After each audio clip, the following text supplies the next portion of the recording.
आपण पाहताय महाराष्ट्र खबर न्यूज। या बातमीचे प्रायोजक आहेत श्री गणेश ज्वेलर्स अँड सराफ दक्षिण पुणे। आयुध निर्माण कंपनीतील सी सेक्शन मध्ये स्फोट झाल्याची माहिती मिळाली आहे। भंडारा जिल्ह्याच्या जवाहर नगर येथील आयुध निर्माण कंपनीतील सी सेक्शन मध्ये भीषण स्फोट झाला। या स्फोटात 8 जणांचा मृत्यू झाल्याची माहिती मिळाली आहे। मृतांचा आकडा वाढण्याची भीती व्यक्त केली जाते। या कंपनीत दारू गोळा तयार केला जात होता। स्फोटाची माहिती मिळताच पोलीस घटनास्थळी दाखल झाले। जखमींना तातडीने स्थानिक रुग्णालयात उपचारासाठी दाखल करण्यात आलं। जवाहर नगर मधील आयुध निर्माण करणाऱ्या कारखान्यात हा स्फोट झाला। ऑर्डिन्स फॅक्टरीत स्फोट झाल्यानंतर परिसरात आग आणि धुराचे लोळ दूरपर्यंत दिसत होते।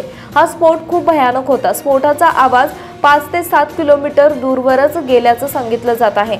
त्यावरून स्फोटाची भीषणता किती असेल याचा अंदाज लावू शकतो। सी सेक्शन मधील 23 नंबरच्या इमारतीमध्ये हा स्फोट झाला। साधारणपणे 11 वाजण्याच्या सुमारास हा स्फोट झाल्याचं सांगण्यात येत आहे। मात्र याची माहिती उशिरा मिळाली। त्यानंतर पोलीस आणि अग्निशमन दल घटनास्थळी पोहोचण्यास थोडा उशीर झाला। सकाळी 11 वाजता स्फोट झाला, त्यामुळेच बरेच कामगार तिथे काम करत होते। त्याच वेळी हा स्फोट झाला। या स्फोटाचं कारण अद्याप समोर आलं नाही। मृतांचा आकडा आणखी वाढण्याची शक्यता आहे। 7 जण जखमी तर 8 जणांचा मृत्यू झाल्याचं सांगण्यात आलं। स्फोटाचे आवाज झाल्यानं नागरिक भयभीत झाले। नेमकं काय घडलं हे बघायला बघ्यांची गर्दी या कंपनी बाहेर झाली आहे। आपण पाहताय महाराष्ट्र खबर न्यूज। या बातमीचे प्रायोजक आहेत श्री गणेश ज्वेलर्स अँड सराफ दक्षिण पुणे।